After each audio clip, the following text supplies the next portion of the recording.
You're listening to the Sales Today podcast, and I'm your host, Fred Copestake.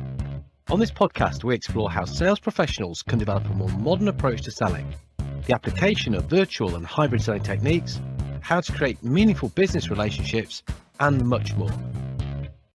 And welcome to this episode of the Sales Today podcast, where I'm delighted to be joined by Paul Rupert.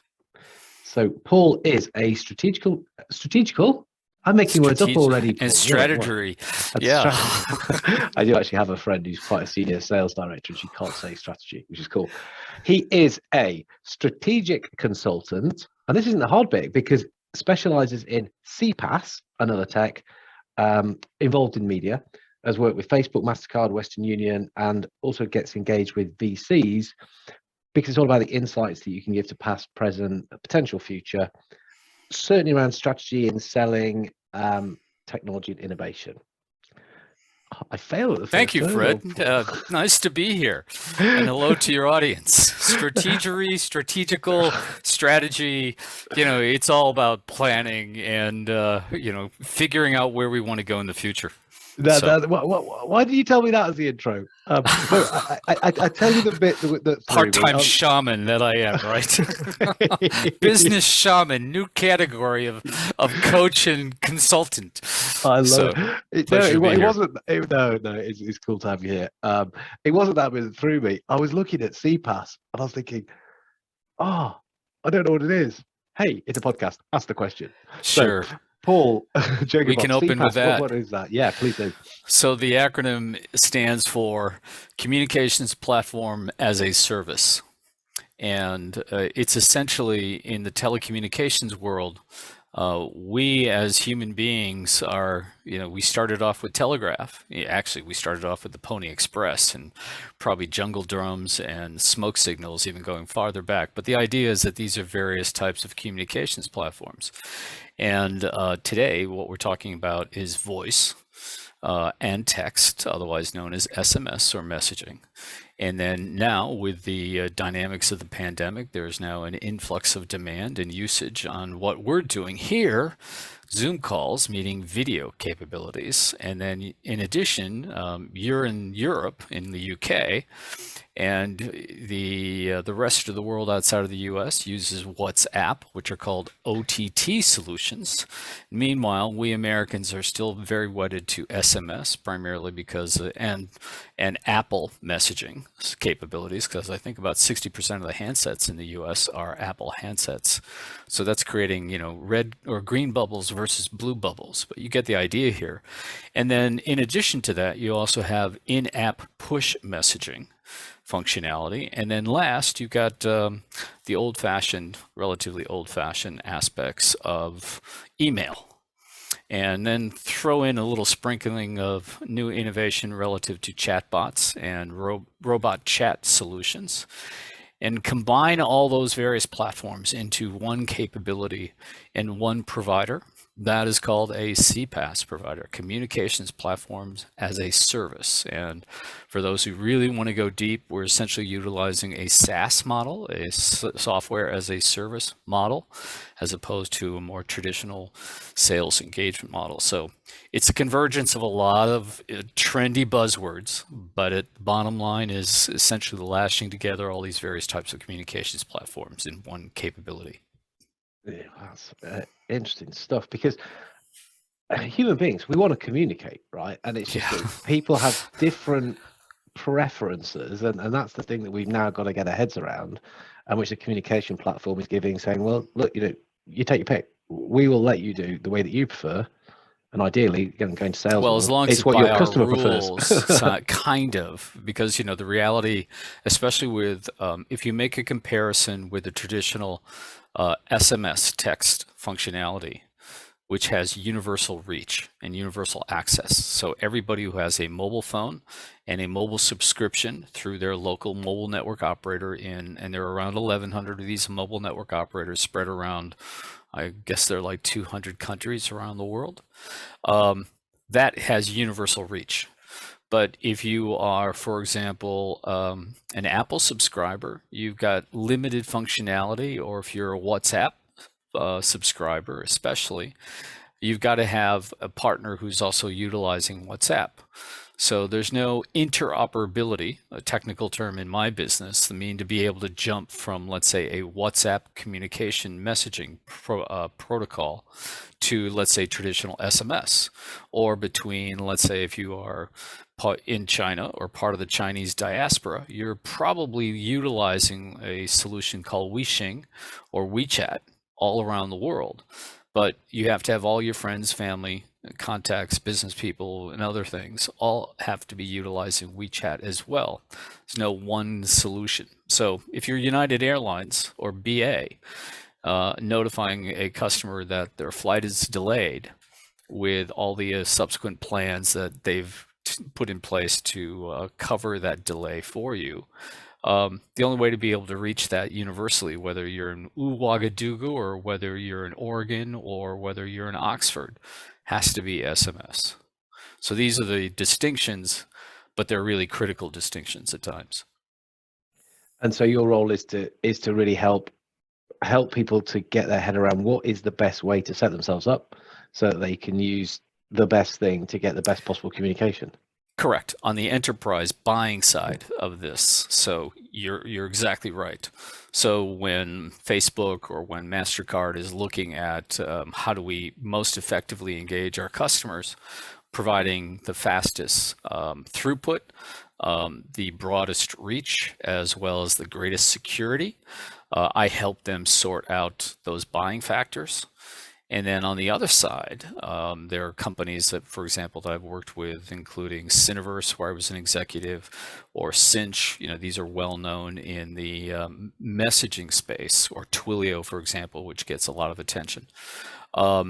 They have to have an assessment of what are the enterprises seeking as part of this solution, or what use case can we be creative and innovative in to develop that we might be able to offer it into, let's say, the utility business.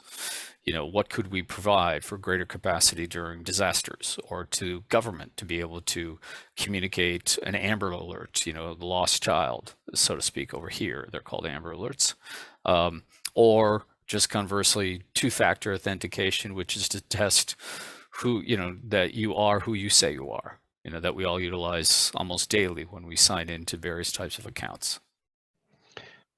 So safe to say the kind of markets you're involved in are complex, are sophisticated.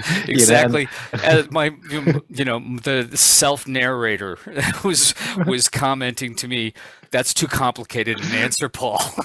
No, but there's a reason that I did want to just explore the complexity of it, because you're talking about buying side, you're talking about selling side. And then we had a chat offline, we talked about partnering. And ultimately, this is the area that I'm really interested in.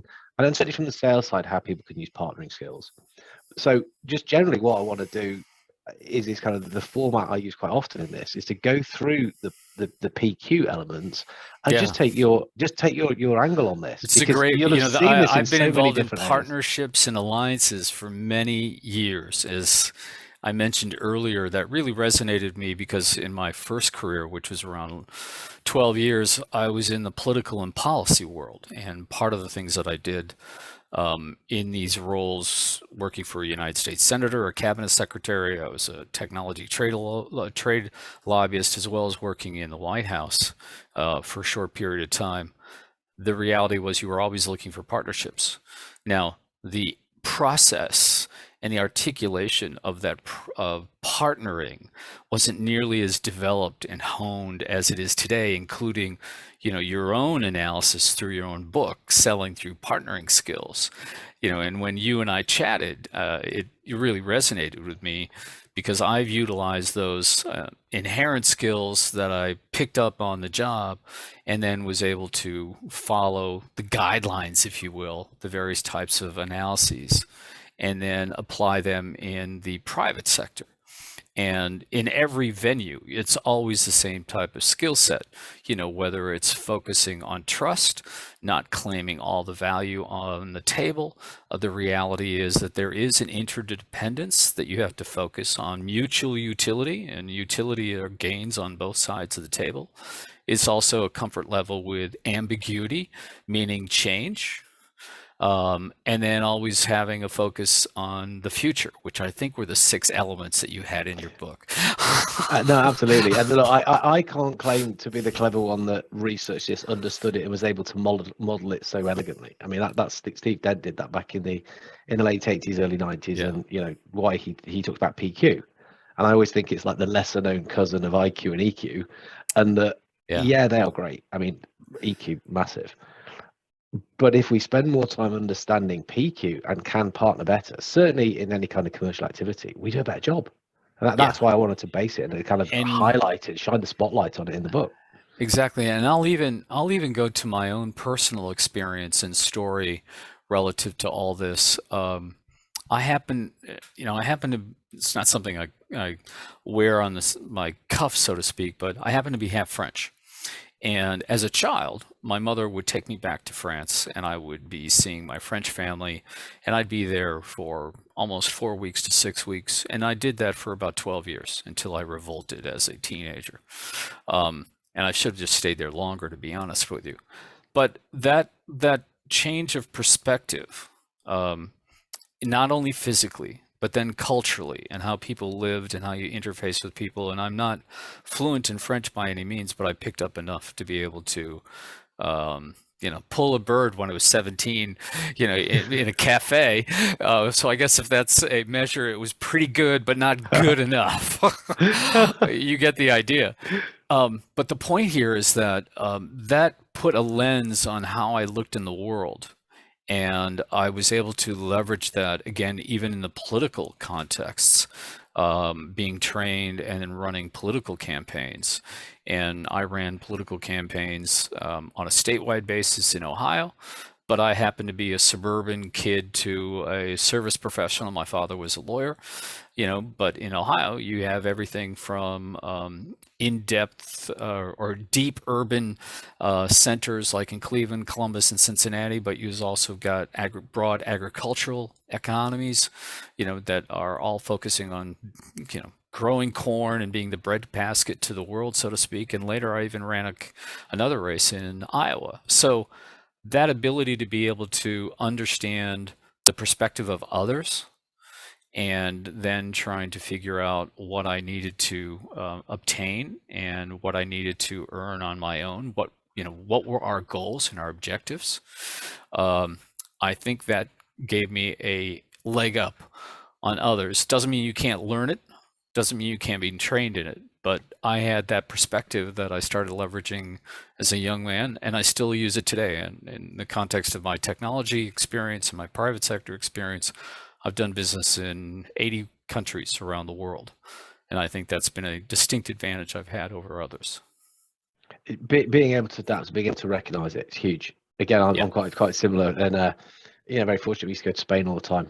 I'm quarter Spanish, so into that environment, I totally get it. You are able to adapt it, and it just seems normal. It's just it's what you do. You've done it And since a kid. I'll even take it one step further. I had a coach once and I was looking to get out of the political world, and I was trying to get a job in the private sector, and hired, essentially a consultant to help me make that transition. And she was pointing out after many interviews and lots of tests that she had me take that as she put it, you love to do problem solving. And I thought, no, not really. I mean, I was an okay math student, but once I hit calculus and got a C plus, that's where I stopped. She said, no, you're not thinking in the right way. You have had jobs in the political world where you did what's called political advance work, which is managing the arrival of a political principal, like a cabinet secretary or the prime minister in your case, or the president over here. And you manage every step of the event from the time they get off the plane to the time they get on the plane. And there's a process beyond that. And it's all problem solving. You come in 3 days beforehand and you have to look at the entire agenda and then start shaving it and being able to make it more and more efficient, whether it's security, whether the finance meeting, whether it's a political meeting, whether it's a speech that's being given, et cetera, et cetera. And then she also pointed out, because you've done all this global travel at a fairly young age, you are very accustomed to walking off a plane and having no definition in front of you, and you've got to start solving problems immediately from the time you hit the ground. And that opened my eyes up as to, wow, I never really thought of it that way, but she was right.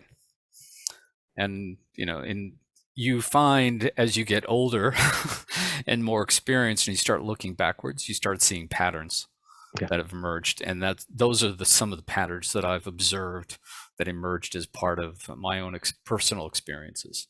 Yeah, and so this is why we model the stuff, or people model things to be able to kind of open people's eyes and say, look, do stuff like this. You'll be able to do this stuff faster. So that's right. I want to get stuck into the PQ stuff. I want to sort of hear some practical things around each of the elements, where you could kind of say to somebody, well, look, let's start with trust. So trust. What are some of the things that people can do or should think about when they're trying to build trust?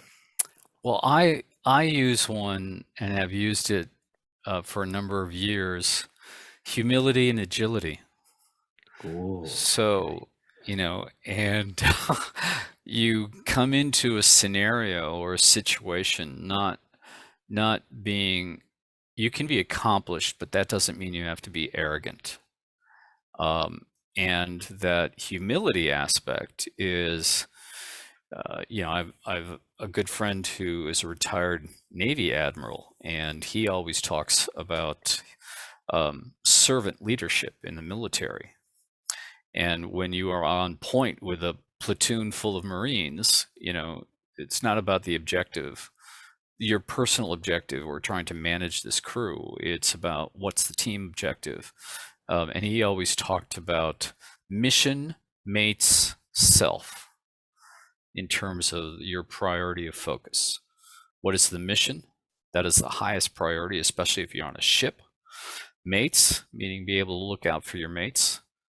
And then you can think about yourself.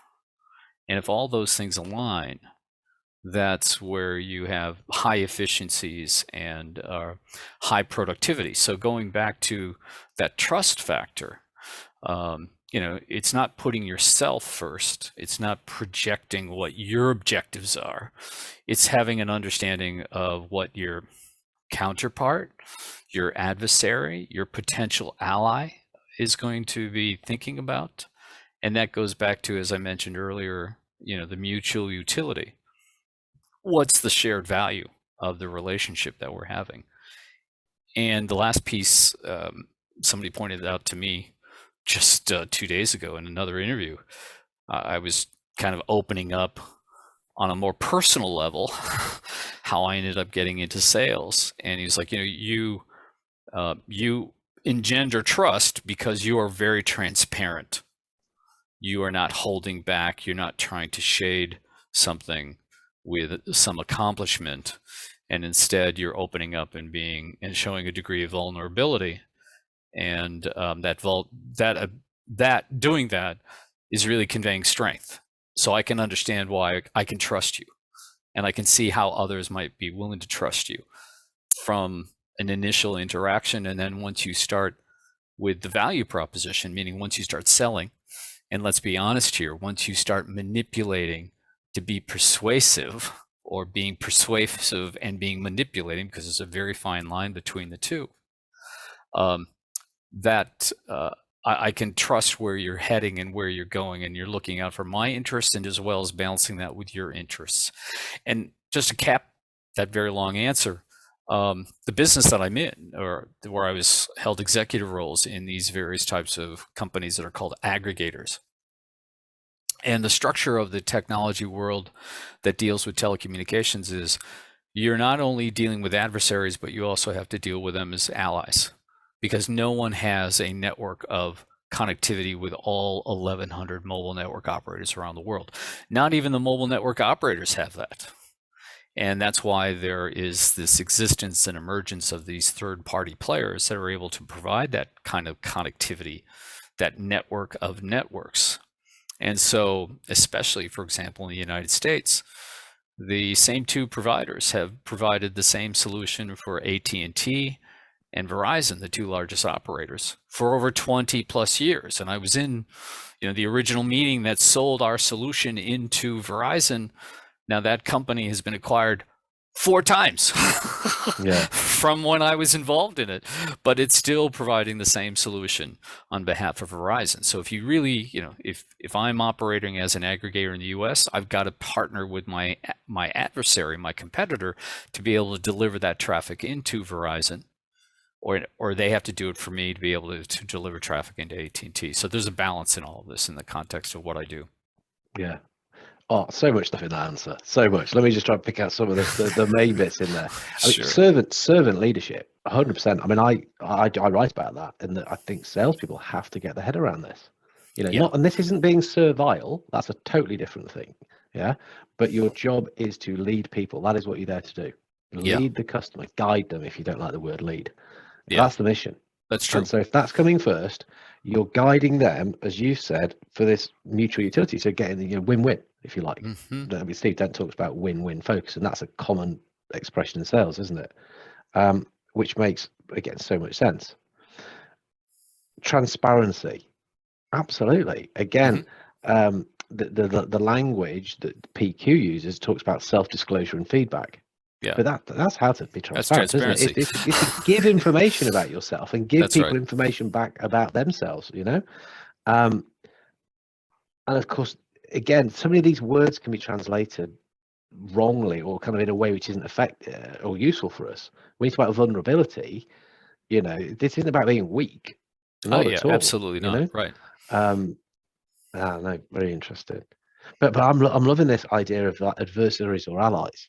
And how it's like, well, actually, together we're stronger, and we're getting. If our mission is to do the best thing for customers, well, yeah, we've got to partner up with the people we might be selling I can against. throw a brief story at you in the context of. So I was involved in one of the pioneering companies that developed the industry that I'm involved in. And the industry is essentially text messaging aggregators, interconnect providers. Now they're being called CPaaS providers. The arc of time is now 24 years long. Okay. Got into it, hopefully, as a young man, and still am in it. So I ended up hiring a number of people along the way, and that company became phenomenally successful. When I say phenomenally successful, we started off as a cockroach startup. Where I was employee number 12. We had just got our first round investment of $1 million, and within 5 years, we were generating $117 million in revenues. Roughly 62 million of that was my responsibility, and we sold the company for $430 million. Now that's almost the exact model that most venture capitalists are looking for. 100 million in revenues, at least 5x plus in terms of the investment, and all done within a 5-year time frame. So we all move on to our different opportunities. And I left the company, and then 3 years later, I'm now consulting to another aggregator that is a competitor to that first pioneering company that I mentioned. 2 of my former deputies, lead deputies, VPs in the company, in the first one that I mentioned, are now senior executives in the essentially principal adversary to my client, who I then joined as an executive. Okay. And we had to figure out how to negotiate what's called a peering agreement, meaning you are delivering traffic into X, Y, and Z, and I'm delivering traffic into A, B, and C. You don't have access to A, B, and C. I don't have access to X, Y, and Z. So we need to figure something out here, don't we? Some type of wholesale agreement. And my boss was like, I'm tired of spending all this money with them, with my competitors, and I'm sure they feel the same way. So his remit to me was, look, I'll write a check, but it can't be a big check. Okay, so who am I negotiating with across the table? My former deputies that I hired in that pioneering company that we built and grew out together, over the course of 4+ years. And in both cases, they're still active in the business.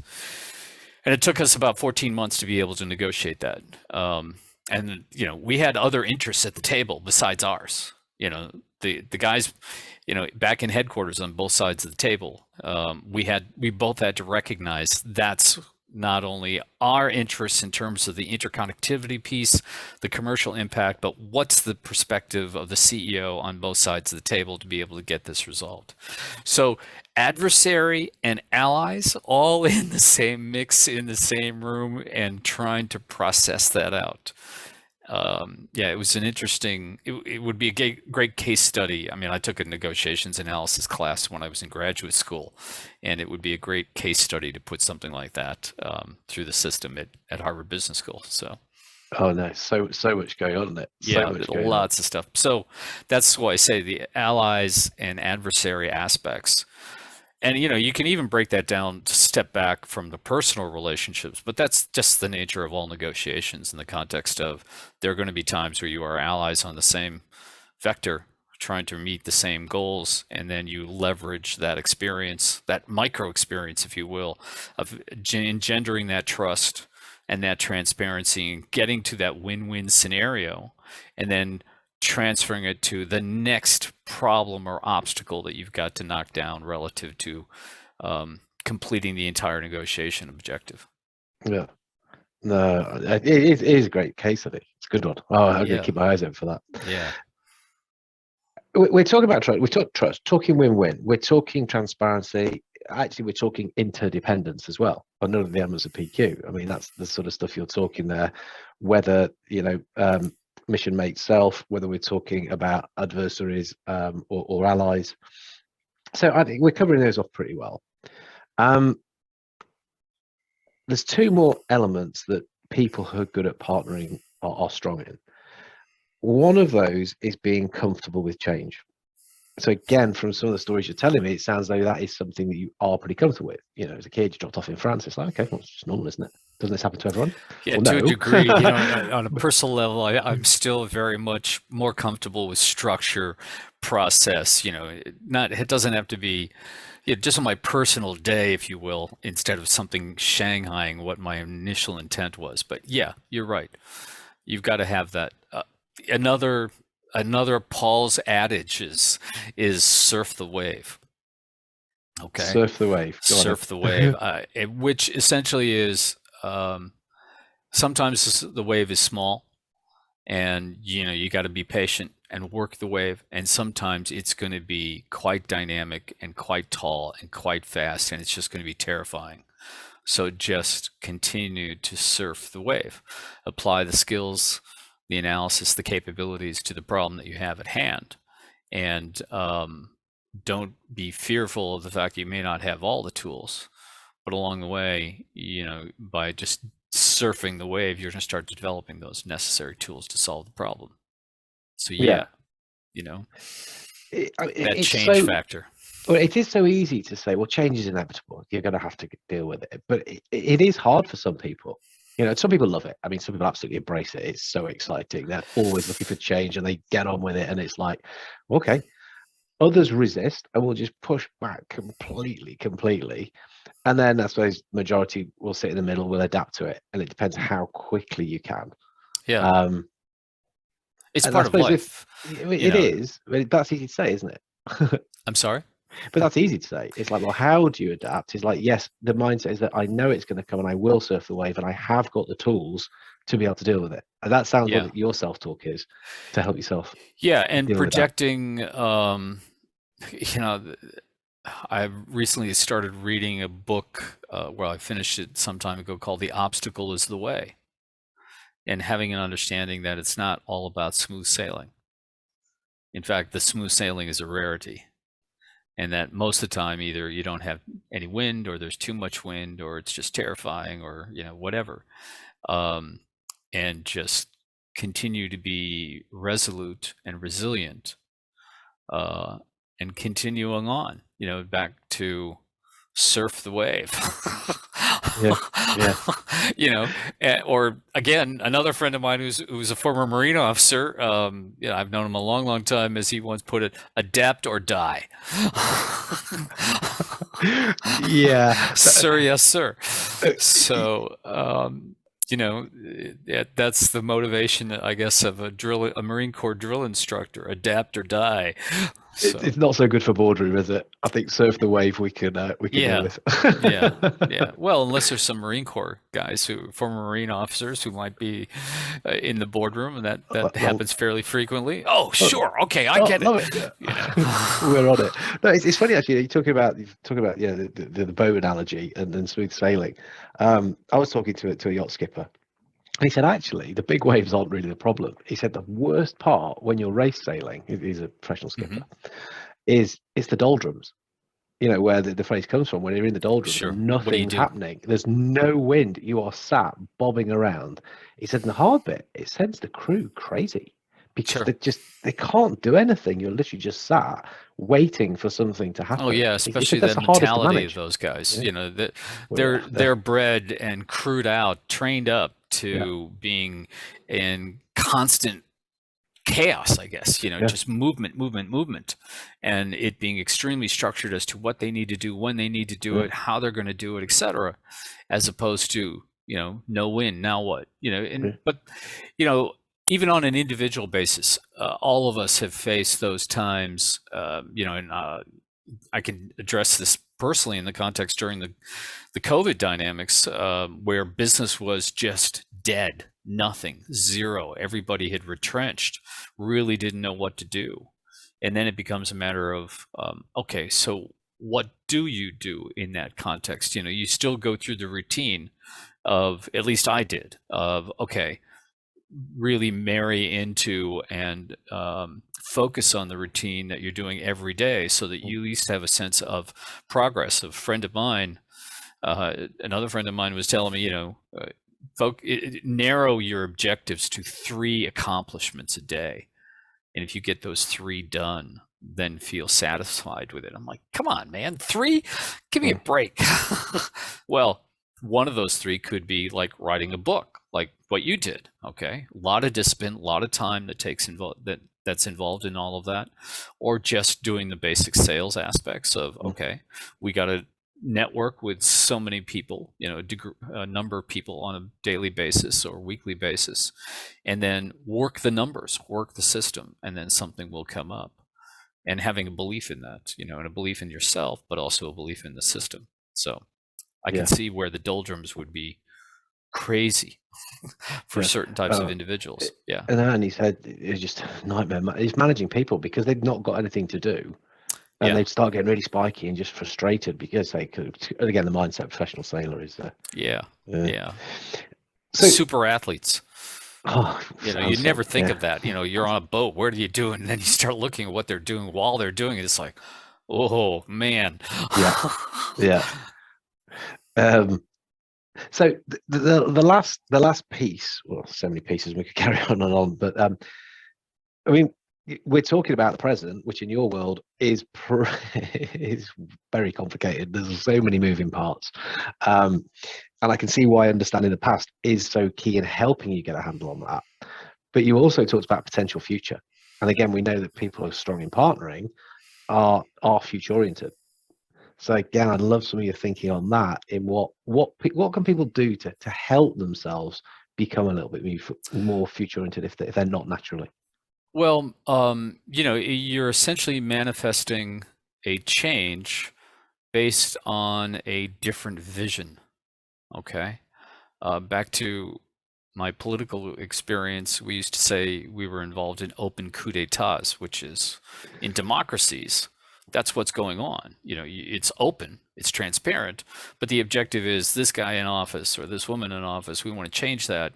And so you go through the processes, you know, the rules, well, at least you used to be able to, and then accept the outcome, good or bad, and then move on. But that flexibility and that vision is how so much of our economy is driven, and even the opportunity to be able to recognize innovation. And the innovation is essentially looking at things a little differently. Um, I thought I was pretty expansive in my training and approach, having worked inside a mobile network operator. We were based in San Jose, and that was Silicon Valley. So I had new companies coming to me all the time. But then later on, when another venture capitalist presented to me this pioneering company that I mentioned earlier called InfoMatch, he's like, well, they've got this solution utilizing IP to be able to send text messages. And I was like, I don't see how that works. I'm not a technologist, but I know enough about the technology. I don't see how that would work. Well, it worked. It worked phenomenally and was a key component to the overall growth and usage of text messaging. So the perspective here is you don't have to have this in your DNA to be able to see the vision. You can craft the vision and then move towards that vision in terms of, I always talk with clients as to let's start with the answer. And the answer is, what is the outcome that you want to be living in? What is the future present? And then look at what you have in the present, meaning what's your capabilities? And the gap between the two is where you apply what resources can be thrown at this gap. And those resources, in my mind, are time, money, people, talent. And people are the number of people you could throw at a problem. Talent is the quality of the people. Will, and then last, technology. Now, of all those 6 that I just threw at you, there's only one thing that can't be created or can't be gotten, and that's time. Because time, you just can't recreate. All the other stuff can be manufactured. So when you look into the future, think of those things, that what is it going to take to be able to get to that future state, and be open to that, be flexible to that. There's a great book called The Innovator's DNA. It's written by a Harvard Business School professor who recently passed away in the last 2 years, I believe, named Clayton Christensen. And he essentially lays out, he wrote a number of books on innovation development and harvesting innovation. He's essentially the godfather of the innovation movement in my mind. And he wrote this book like 25 years ago, the first one. And that was called The Innovator's Dilemma. And in the Innovator's DNA, he talks about, these are the factors that you can look at, learn, and apply so that you can then start identifying, developing, and harvesting innovation. And innovation is essentially change from where you are now to where you want to be in the future. Innovation is change. That's an interesting one. You see me scribbling so much down here. I see that. I'm like, okay. Well, no, I want to capture the best bits. These aren't my ideas. I've just rented these ideas from others, much bigger brains than mine. Well, I'm similar. There's very clever people who do this, but if we can bring it together in a way which is useful for the people that we work with, well, that's our service. That's right. If we can lead them, servant leader mentality, we can help them with that. Yeah. And back to, if you have a team, I in a company that I was leading product as well as sales within a specific segment of the business, one of the business units. The company is called Cineverse. It's owned by the Carlyle Group. I came in after consulting on the acquisition of these 2 platforms and took over the role.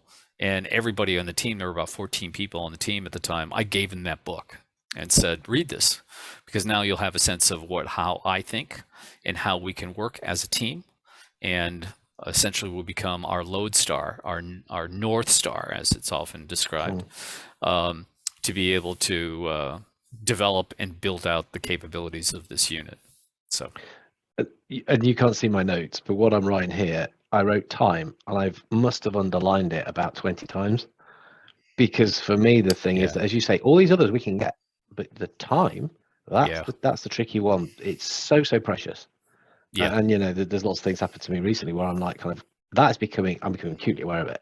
Oh yeah. And anything we can do to help people just use their time as best they can. Stop wasting it. Stop doing false busyness stuff. Yeah. I think that's exactly the the pretentious use. The claim, I was so busy, and there are times where time again, where I listen and I'm like, come on, that's just BS. Focus on what needs to be done. And, all this other froth that you're creating around it is just creating fiction around the efficient use of time.